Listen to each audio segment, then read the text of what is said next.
everybody! So welcome to this brand new series of Reno Pomelo. I am your host for today and for the whole series, Diana.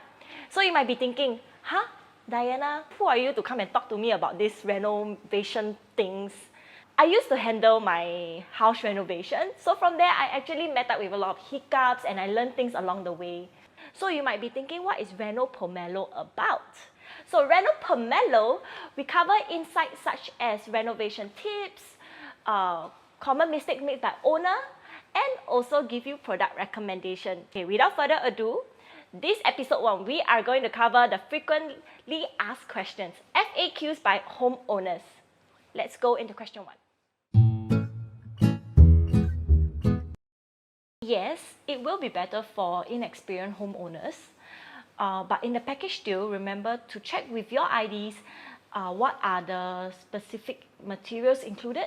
Because if you require a higher grade material, it usually requires a top up. And ask them to show you the specific list of samples. And from there, you will know if you require a better grade material, and then you just top up from there. But remember to ask them for the top up amount because it does matter.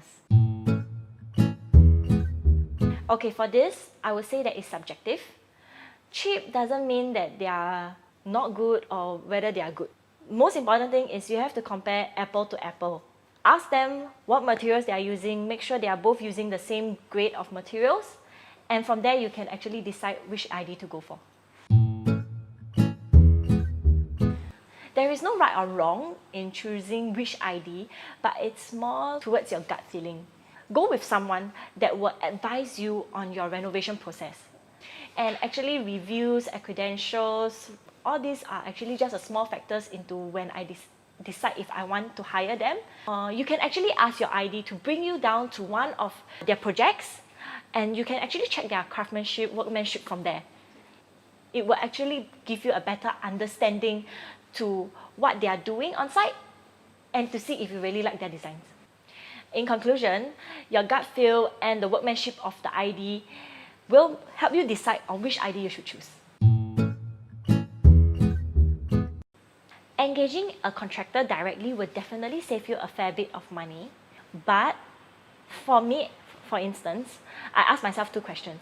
Do I have the time and knowledge to manage a contractor? Second, do I have the creative sense to create the house into my dream home? For me, it's definitely no and no. That's why I hired an ID to handle all this for me. Yes, it will definitely be more expensive, but they do have the knowledge and the expertise in handling all this. If you have the time and knowledge to handle your own site, sure, go for a contractor.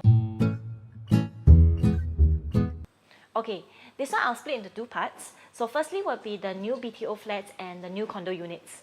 So for that, I would recommend you to go down with your ID to check on the defects, and then if there are any defects around, submit the rectification list to the relevant authorities or the developers.